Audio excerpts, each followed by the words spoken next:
Düşman at oynadı Araz boyunca. Kalbim kan ağlayır bu genç yaşımda. Gel boyuna kurban ay vatan oğlum. Kalbim kan ağlayır bu genç yaşımda. Gel boyuna kurban ay vatan oğlum.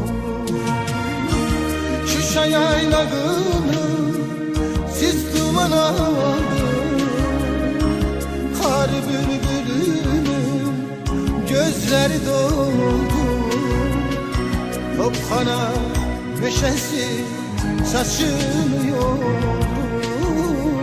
Gel boyuna kurban ay vatan oğlum.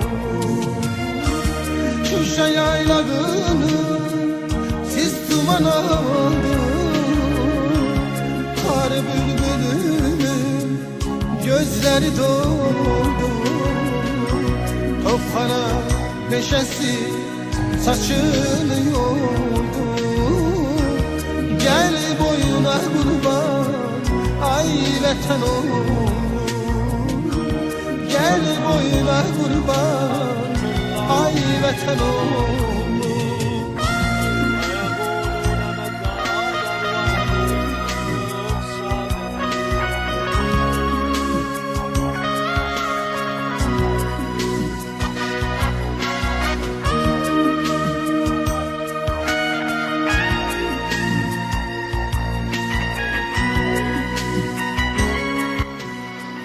Hörmətli tamaşaçılar, hörmətli Kanal 13-ün izləyiciləri, biz bugün Şirvan şəhərində Azərbaycan Silahlı Qüvvələrinin mərhum zabiti, tabor komandiri Mayor Emil Əskərlinin il mərasimində iştirak elədik.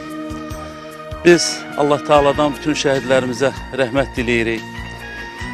Başda Emil Əskərli olmaqla Azərbaycanın ərazi bütövlüyü və müstəqilliyi uğrunda canını fəda etmiş bütün şəhidlərimizə Allah'tan rəhmət diləyirik. Qəbirləri nurla dolsun, ruhları şad olsun. Beləliklə bugünkü verilişimiz başa çatır. Kanal 13'ün növbəti verilişlərində görüşənə qədər sağ olun, sağlıqla qalın.